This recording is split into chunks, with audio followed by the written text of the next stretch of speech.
Joining me here in the studio, American University history professor and author Allan Lichtman, New York Times reporter Sopan Deb, and from RealClearPolitics, Caitlin Huey-Burns. Welcome, Allan. Thank you. All right, so listen, before the inauguration, Donald Trump and his people had suggested that what we were going to hear was a Jacksonian speech in reference to Andrew Jackson. Now, I want to talk a little bit about some of the similarities, because there are some similarities between Andrew Jackson, our nation's first populist, and Donald Trump, and then we'll talk about some of the differences. Now, the way I think about it, Andrew Jackson was a populist. He went up against a political machine and a family, John Quincy Adams, the son of a former president, much the same way Donald Trump went up against a political machine, the Clintons.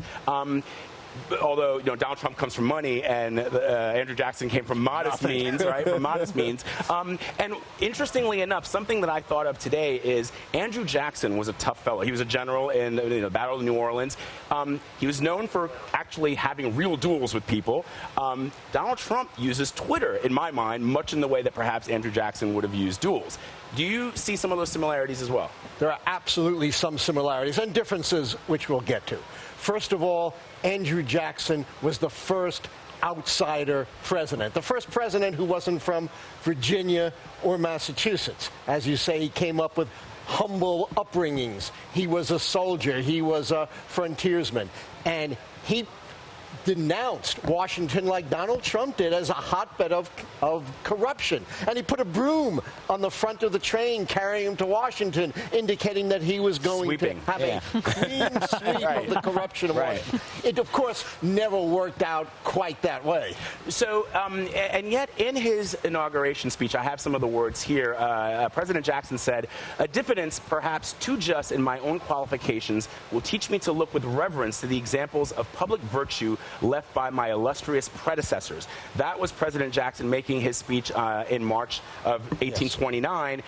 Today, Donald Trump talked about American carnage, and we have a graphic from the Washington Post here of words that were said for the first time in any U.S. inaugural address. He used the word carnage, American carnage, disrepair, tombstones, rusted, ripped, sprawl, unstoppable, windswept. I mean, what did you make of his speech?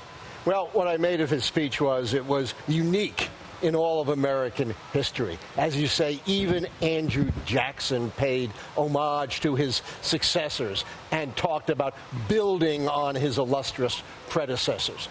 Donald Trump forwent all kinds of inspiration or uplift. Instead, he spent a lot of his speech essentially denigrating America, telling us what carnage those who have come before him have wreaked, and saying he is going to change it all. He also declared war on the world, essentially saying the world is raping America, taking advantage of us.